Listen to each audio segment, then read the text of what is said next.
Every year, there seems to be an elite defensive tackle that excites draft fans around the league.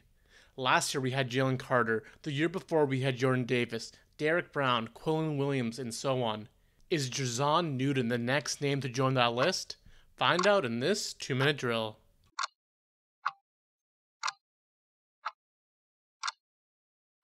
Newton mostly lined up as a 3-tech for Illinois and really feasted on one-on-one matchups against guards. He's listed at 6'2 and 295 pounds, but he is slightly smaller than that, which is a bit undersized for a defensive tackle. This does show up on tape. He can get washed out by double teams and sometimes struggles to generate power on bull rushes.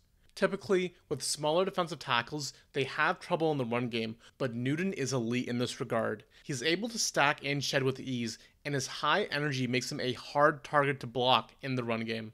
Newton is also able to disrupt plays in the backfield with his great first step and explosiveness. He controls his gaps well and is a good tackler on run fits. He uses his great lateral agility to make plays most defensive tackles can't. These attributes also help him as a pass rusher, where Newton is equally dominant, if not better. Newton was at his best going against guards, where he was able to use his advanced hand technique and quickness to completely embarrass defensive linemen. He possesses a great push and pull move and swim move, which allows him to exploit any weaknesses he is facing. Newton is able to play all across the line, but I feel like he's best suited as a 3-tech or 5-tech in the NFL. For a pro comp, Newton reminds me of Ed Oliver. I think Oliver was more athletic and more rangy than Newton, but they share the same insane quickness, motor, and slider builds as prospects. It took Oliver a bit to get going in the NFL, and I could see that happening with Newton as well.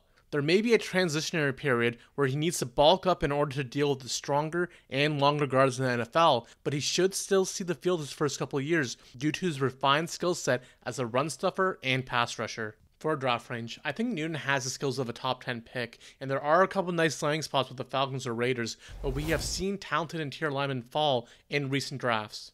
Newton could see a draft day slide depending on his measurements and testing, but regardless, I think he's locked into the first round, and I'd be shocked to see him slide past pick 15. And that's the 2-minute drill.